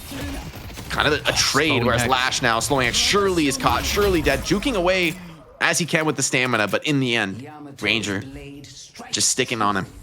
It's Slowing Hex and Silencing Wave. So when the Slowing Hex finished off, you silence them yet again, and AVG can go nowhere. But with that kill coming through, it's about, for me, what are Sneaky Golem going to do off of the back of this? They need to continue to turn this into more with having a big player down. Lord M's going to fall. That's another kill, and potentially now mid boss is an opportunity for them. They do have the shadow transformation to use. Goober is still pushing this lane with the assistance of League, though, and they're going to have to back away. Mid is what their focus is going to be, and that could be exactly what they need to crack open this game back in their favor. Yeah, mid definitely being called here. The key ultimates are online for Sneaky Golem. League could be in trouble. I think he's getting harassed. But trying to maybe just take down this GT in exchange for losing the mid boss. But GT now has shown up, coming to assist, has the bird to continue to guarantee that last hit. Wardlock, every ulti being deployed, honestly is a little bit of an overall, right? Just worried about the possibility of a hydronation contest.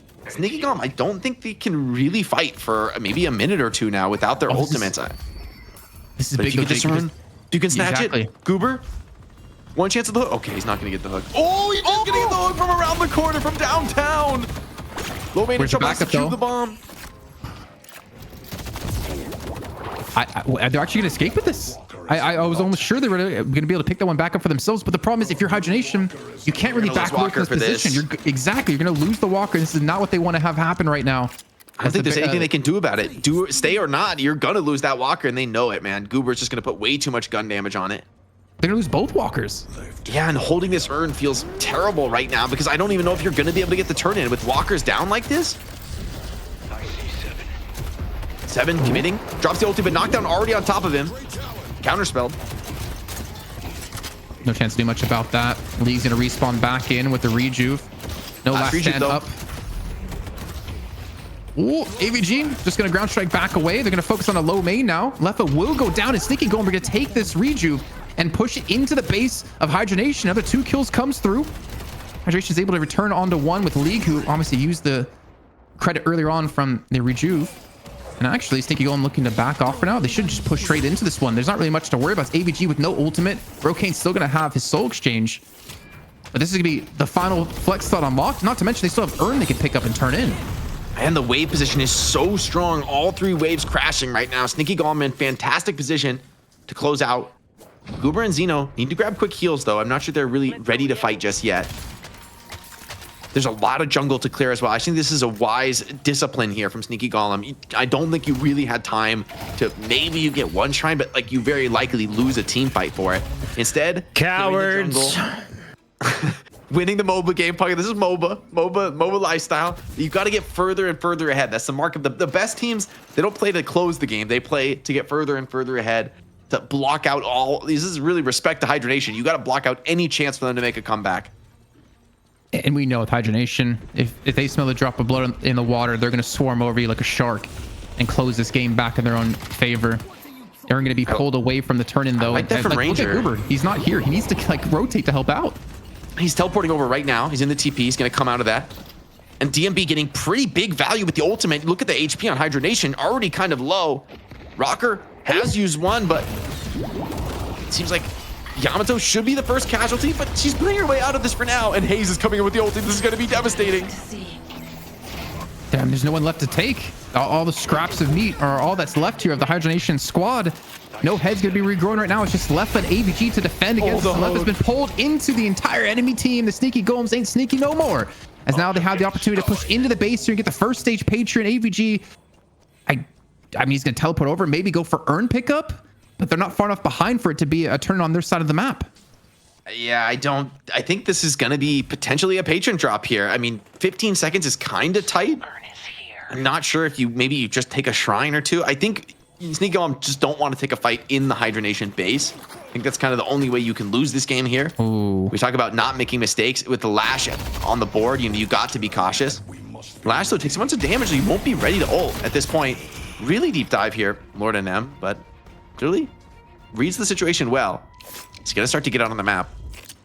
The indecision, though, Jake, of do we go to their base, then we went there, and then we backed away. A little bit worrying. Not to mention, Lord NM is in the hot pursuit to maybe take down this Urn before it has a chance to be turned in. But Hydronation might be pushing directly into another lost fight here. 3 people back at their base. They have minions hitting their left base guardians. They are very split up right now. The Sneaky Golems could easily take another fight here and potentially the series. It's good patience from Sneaky Golem, so not in a rush to turn this one in. The wave pressure is forcing Lash to respond. So a slight player advantage here. Hook comes in once again. Goober, beautiful initiation. The catch onto Rocane. Can't get the ult off. Oh no, the Storm Cloud, he has to drop out of it early with the counter spell as well. Left is gonna fall. DMB gets the kill, and just like that, it is a 5-3 or 5-4 at the moment, at least, with AVG ground striking back into the fight here. The cold front even being used to just somehow escape, but the entirety of both teams are gonna be in this position. The minions, they're knocking on the front door of that base. Lash tries to drive back in, tries to get a counter kill. Lord and M rips the ulti. Can he do damage? But surely not. Surely against this deficit, it's just too much. All three players on 1 HP for Hydronation. Waves crashing on their base, and this is going to be first stage Patron at a minimum. Mid boss should be spawning relatively soon, so a lot of resources on the map for Sneaky Golem to take. Now it's just a question of how you choose to progress this game. I don't think this is actually GG. I think there will be one more chance for a defense for Hydronation. Yeah. But just team fight after team fight, the execution so strong from Sneaky Golem. Goober is so nice with these hooks, right? Opening up a lot of these fights with essentially a free pickoff. You get this, you go take the jungle completely away from Hydronation so they can't catch back up with the comeback mechanics. Make sure to take both buffs, maybe pick up the urn as well to deny it, which looks like Ranger might be heading over there after clearing the wave. And then you set yourself up perfectly for this next mid boss with such a big lead. Divine Kevlar picked up here for Rocker, realizing he has to take the brunt of this damage when he goes in towards enemy lines. It's just him and DMB to soak up damage. Goober at 30,000 souls, and AVG is trying to actually pick up the urn himself, but might have gotten caught out. And actually might be the other way around. Hydronation on the attack. Ranger quickly trying to back away, but the rest of Sneaky Golem are going to be coming back in here to support this. Instant call to hard retreat from Sneaky Golem. They know that the only way they can lose is getting caught by a team fight, and the read is really good. Instead, it's them who get the punish onto Hydration. And so, yeah, you're going to get the urn turn in pretty much free here for AVG. It's nice in terms of a soul perspective, but think about the time on the map invested to do this. If Sneaky Golem just split and farm, I think they're going to get more out of the map than Hydronation even get out of the urn. Well, also, Hydration is not even going to be alive when the next mid boss spawns. So realistically, could he get there in time? Or are they going to go for a catch, actually? Sneaky Golem's pushed up extremely deep. It looks like a hook did connect onto low main. They have to be careful. There's no wave here to shove up, and mid boss in 20 seconds. They're trying to set themselves up nicely, but they haven't been able to push out that left-hand lane just yet. And we have seen also Ranger, he's adapted his build a little bit, going over to Fury Trance, Fortitude as well. So he's kind of gone away from playing that pure support. He's got Crippling Headshot on top of this. I mean, he's got enough utility, right? You don't really need any more than this. And now Hayes is just going to become an extra carry as the game continues to progress. Sleep Dagger not going to connect. Sneaky Golem not in position to immediately take the rejuve. Is that a Phantom Strike out of low main trying to go for the catch? And Ranger will back away to the safety of his own team. Every smoke bomb is just another chance. Roll in super aggro here from low main. I'm not convinced about this one, man. He's just, baby, gonna use it to escape. I mean, he should be fine, but it's essentially a wasted ulti. Lord and M also gonna pop the Drifter ulti. DMB maybe in trouble right now. Pretty low HP. Has the Warden ult running, but will that keep him up in time? Oh, big Death Slam maybe coming through. Connects on a couple of players. A Storm Cloud on top. I think that's an unstoppable pop that Alepha as well, so he cannot be dislodged from this position anymore. And that's initially a good 2 kills coming out of Hydronation, but can they continue to sustain this as they still have Ranger pumping out the damage? You have Rocker in their face, somehow staying alive while all this is happening. Gets parried up and doesn't have the back of his team. That's the Blade Dance coming through. He into the wall, and that gets canceled out. And Hydronation might have just cracked the shell of this defense out of Sneaky Golem and might have got themselves back in this game. Ranger can't slip away, and Hydronation snatched the control back in this game. I think this is going to be a free mid boss for them, which should pretty much equalize things. That being said, Hydronation, they're still on. I mean, they have 1 life, right? You fail 1 team fight, 1 bad execution, and the game is over, right? Your patron is knocked. Sneaky Golem still have 3 walkers. There's a lot of base to clear before we really get back on even footing, but the rejuve is a huge part of that. Prediction time, true or false? We're going to a game 3, Kaplan. Maybe. I don't know. I can't choose one, man. Boo. Jake, I'm looking one word. Sneaky Golem's got this. This rejuve is just a momentary. Jake says no. It's a blip. Kaplan fills. I'll say yes. I'll say yes then. We're going to a game 3. Continue.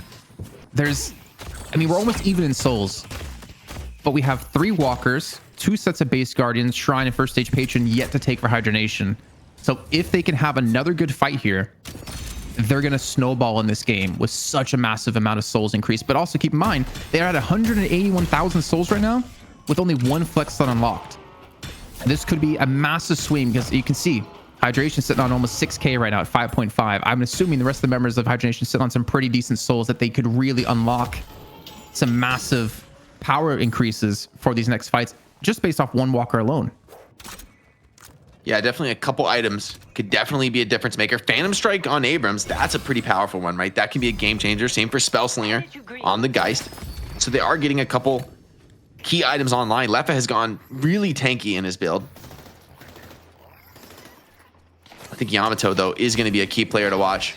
Need to see Rocker have a big game. Bird coming in, looking for a catch. An initiation, an opening kill is exactly what you need. And there's not going to be any support here. He's going to be dead twice. Yeah, absolutely surrounded. So one Reju charge is dealt with. The trade is going to be a walker on the other side of the map for Rokane, so it's nice. However, Lord of Lim's down for 70 seconds. Like, even though you have the Rejus, I'm not sure you can actually take a fight 5v6. Courier has arrived. Not too sure either, especially, I mean, Leffa's not really that far ahead. He's at 32,000 souls. AVG's at 37. It's not like you have Leffa pulling the late game Zergy, 40, 50,000 souls at this point. And you can see Sneaky Golem, they're just kind of sticking together as a team. Interesting enough, Rocker actually runs the run away from his team. In this mid lane, hold on. They're in trouble. Big initiation. And yeah, okay, Goober gets the Gooball gets the roll off. Rokane dead once, does have his health swap after the Reju respawn. Lomain not getting too much of a disruption. This is turning into an all-out team fight. Sneaky Golem gonna gamble everything here, and a beautiful hook so deep onto the Abrams. That's the cube coming through. I can hear a last stand going to be channeled off. DMB looking for the chase. Stormcloud going to actually deny away from this one. The Bird going to come in and actually stun Leffa out of that ultimate. And the fight's still going to continue. You're looking for like one hook, one something to set things up here. ABG's so deep. He's in real trouble. Caught by the slowing hex as well. Under the walker, stomped and cleaned. Sneaky Golem, hold the line. One more Reju charge up, and a couple of these players don't have access to a Reju. Hydration needs to get out. Was trading on the side lane with the Paradox. Crazy. I guess they're both 1 HP. They're both a little bit scared of each other. Nowhere. They're actually going to try to go for the finish right now. With AVG dead, I mean, I think you can. No I mean, Cloud. what does one Reju do? You're down key ultimates. No 7 ulti. No roll. No lash ulti, even if he does respawn. This is an all-in gambit here. Sneaky Golem losing. Don't have a bunch of their own key ultimates. Hook from Goober will be devastating, but that one misses. Lomain coming from behind though, as well as Hydration. Hydration is going to be bursted down. There's a chance the entire team turns on him. That's going to be the last charge, last credit of this Reju. And he actually gets take out of his ultimate by the Grey Town. The hook not going to connect. The debuff remover used to just escape here. Hydration and Hydration in particular have been able to hold on.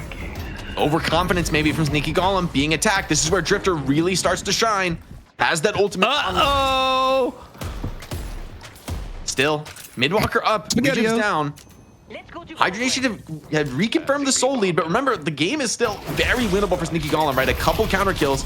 Gonna turn this around. Can you trade with this Bebop? Yes, you can. Maybe. Hold on. The lifesteal. Bebop's out of control. He's huge. The heavy melee. Oh my god, it's not quite enough, and Goober wins the 1v1. I mean, that's still a massive 1v1 to take. He was going to go down no matter what. So at least taking Lord and M with you does alleviate some of the pressure that's coming your way from Hydra Nation, who are immediately charging straight towards your base. They lose a set of base guardians, another flex slot unlocked. That was just purely from the minions, and an urn going to be turned in on top of this, and the last walker. This is where things get extremely tough now for Sneaky Golem to bounce back. It's Xeno by himself on 31,000 souls against 5 members. I mean, he's just have to give this up. He cannot afford to die right now, and we can see they're actually pushed directly into the base already. Yeah, this is an opportunity for Hydra Nation. They want to take it. They want to take the gamble. But remember, fighting this deep in the enemy base, right? I think if you drop Patron here, you could wind up in real trouble. The second shrine, it's ticking down to creeps. Oh my god, it does die to creeps. Okay. Sneaky Golem players looking for some counter kills, aren't able to find them. Shrine's down. Surely the Patron is fine. Yamato potentially in trouble. Lomain catches Ranger. And hold on, this could be a bleed out. But Sneaky Golem gonna gamble everything. Gonna go into the fight. Rocker commits. This is the worst time for a fight too, with Reju for just 40 seconds time. Ranger already dead. They're looking for the chase, but it looks like Hydra Nation is going to back away. And I mean, I'm fair with that ultimate being used. It's going to be back up just shortly after mid-boss respawns, but you have to shove these lanes out for Sneaky Golem if you want to have a chance to contest here. And Hydra Nation just buying up. I mean, they have Transcendent cooldown, Leech as well, not picked up for Rokane. He is massive with this build he currently has, doing some ridiculous damage and sustain on top of this. I feel like this train, the Sneaky Golem train, has just kind of run out of steam here, Jake. Yeah, it may be the case here. Hydration, I think they've got the edge in this game. but one mid-boss fight could turn it all around. Remember, I mean, with the weakened patron, man, the game can end very, very quickly against Hydronation. If they slip up, if they get wiped or even lose a couple players, right? You've got Yamato Warden. If they get on top of that weakened patron, the game is over at any point here. Leffa, and beautiful timing, immediate attack straight into the mid-boss. I don't know if Sneaky Golem's going to be ready for this, and I think they maybe need to contest it. And Drifter ult is like the perfect thing to happen. He might have great communication, but he's not going to be reloaded and be pushing out a lane. You have to contest this at this point. Stormcloud is on the ready out of Leffa as well. The Rejuve Crystal is now going to be dropping the Silence Wave used to try to stop them up. That's going to be the swap to cancel out the Lash ultimate. And so far, it's a 2-for-2 split on these credits. Hydration's already down. Died before the Rejuves came up on his team, so player advantage for Sneaky Golem. Ranger coming into the fight now, ripping the ultimate on top of this 7 who got cut down. Goober with the hook as well. Now Goober's healthy on this Bebop, fully statted. He's starting to chase them down.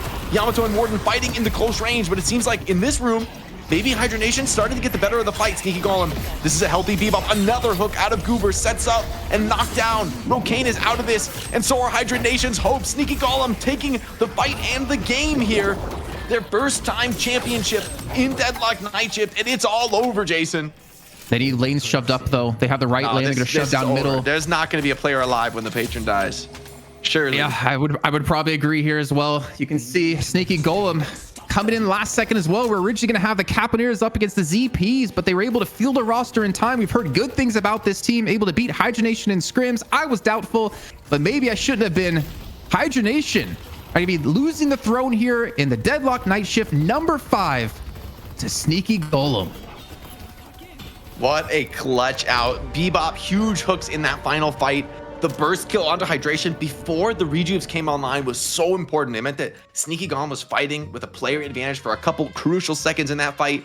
And I felt like Goober really got to work in that last engagement, right? We saw that late game gun bop carry scaling really coming in, and beautiful draft from Sneaky Golem showing us a really well played by Ranger as well on the Haze this game. I mean, pretty unique setup to get him into a pretty big advantage in that mid game, early game. I mean, late game, okay, it falls off a little bit, but it really put them in the driver's seat, allowed them to get to that point where they were dominating this game.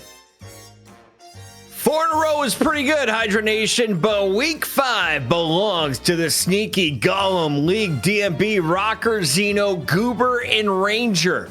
Looking like a force that we have not seen in the NA for quite a bit. Finally, a challenger, bopping Hydronation in the mouth early in a series and actually closing it out just when it looked like Hydronation was going to force a game 3. Kaplan, chat was freaking out. First, they're like, oh, this is the easiest 2-0 ever. Finally, Hydronation's losing. And then they started cheering for the Hydronation comeback. You thought we were seeing a game 3. What happened at the end? What sealed the deal for the Golems? I think it was just the focus fire on that last fight.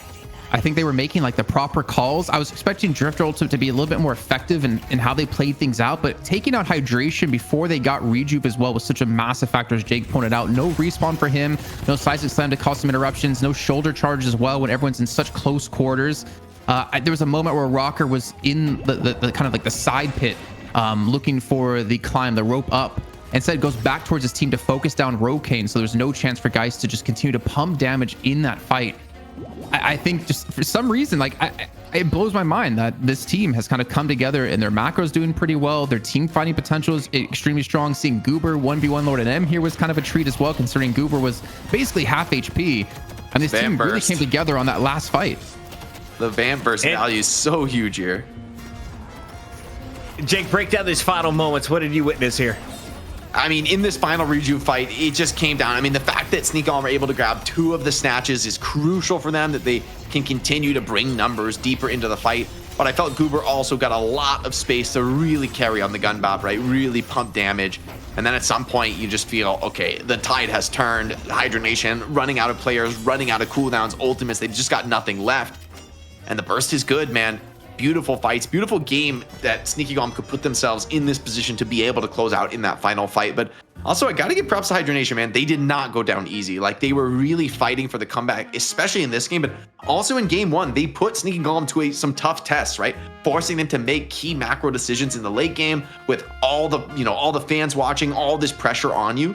That's not an easy thing to do for any team. So, well done by Hydronation to continue to put this on. I think this may be the beginning of a beautiful rivalry here in North America.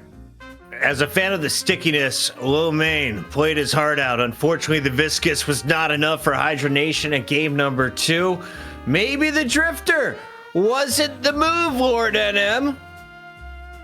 Maybe we look at Amina or potential win rates of previous characters used here on the night shift. I don't know. Maybe I'm off ball here calling out the Drifter. Am I wrong, Jason Kaplan? Is it going to be like Billy, where all of a sudden he is the go-to character to lock in next week? I think Drifter is probably, well, I guess excluding Doorman right now, is probably the hardest new hero to slot into competitive play. I think he does have some room. I think his ultimate, no matter how good your communication is and your understanding of where people are, what it potentially gives you is kind of ridiculous. The fact that you can deny sight, especially if you run a heavy melee comp with like hydration, AVG, and Rokane in there. Well, melee as in more of your face. We also have like a strong cut on top that where you can't necessarily see where it is. It has potential, but it does force you to fight almost in certain areas, because at this high level, you're not really getting those 1v1s to stack up that 3 to get yourself like that ridiculous damage in towards the later stages of the game. Rocker apparently coming over from Apex, building teams is his thing. This is his new squad, but was he your MVP tonight? It's time to reveal the most valuable player. Jake, who got your vote? I have a feeling it might be a guy with some robotic arms. Here he is, the Goobster.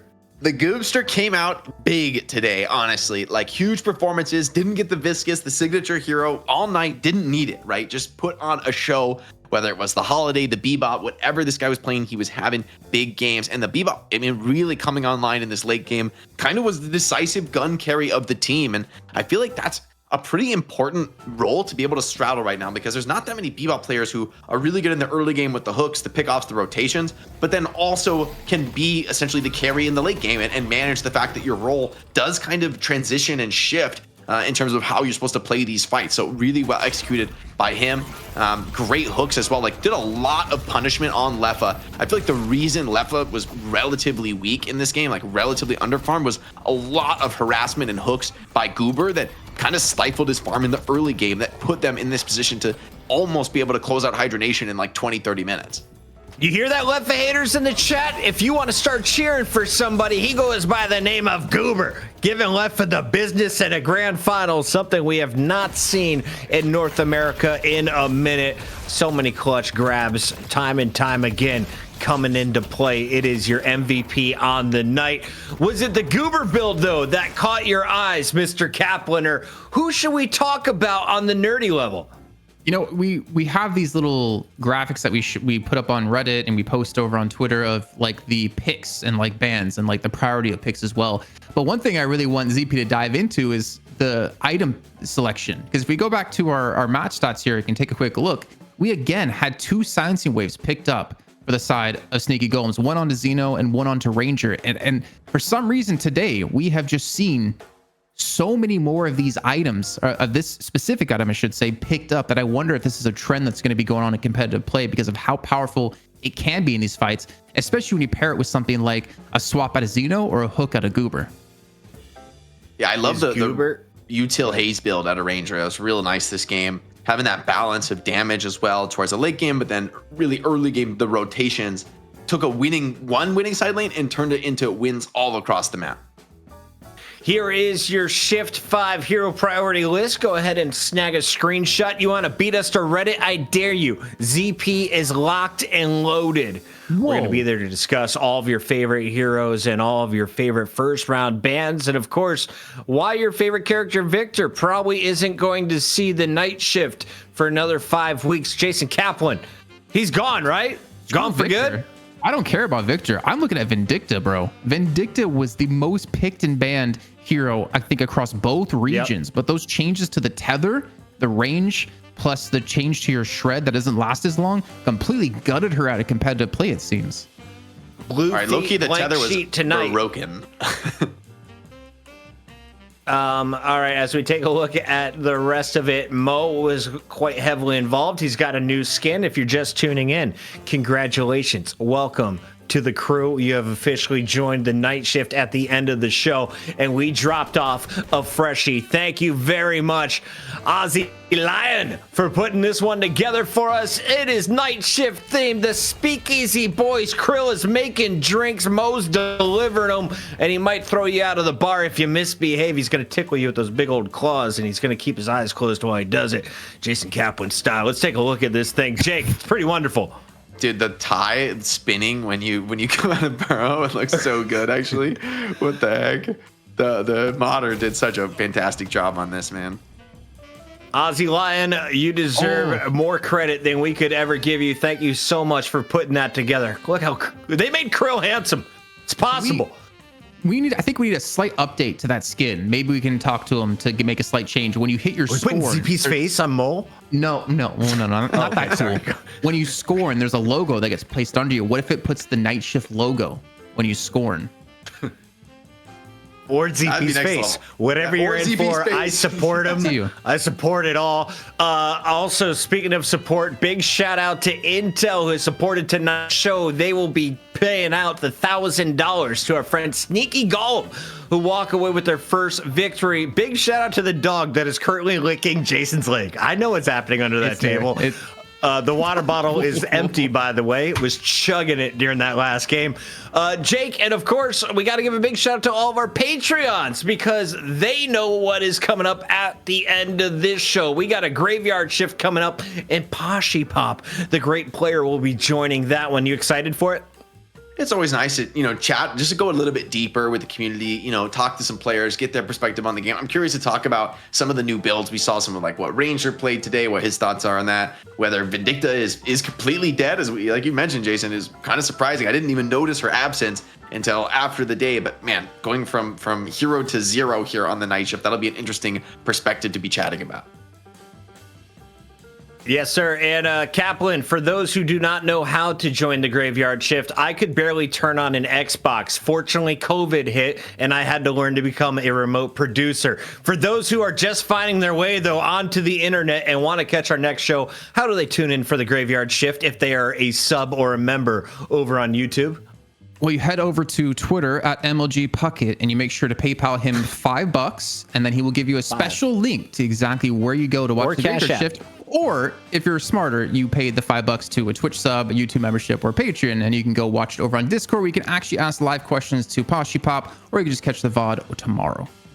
The chat has the mods. The mods have the links, and we love you all who have already signed up, especially Afex, who gifted me a sub to my own show tonight, one of our many Patreons. Shout out to all of you, especially the new members and residents who joined us via YouTube during tonight's live show. Average Jonas joining us for a watch party. We had Metro, we had Deathy, the cat shooter originator. Jake, it is unfortunately not happening. I was trying to draw out the show just to see if we had a Russian whale who had a little bit too much vodka tonight, was up late, ready to drop some bombs in the subcategory. You did not hit the 1,000 sub goal. We will not see you in a cat suit. Is there a different animal you would like to dress up as? Well, let's chat again next night shift. We'll do some brainstorming. We'll do some cosplaying ideas. I'm not against a cosplay. I'll do a cosplay for the people for the right sub count. Okay, he's ready to just dress up. Goal. Halloween is around the corner. Until then, make yourself a drink. The graveyard shift is coming up next. Congratulations to our winners. We'll see you all in just a few moments.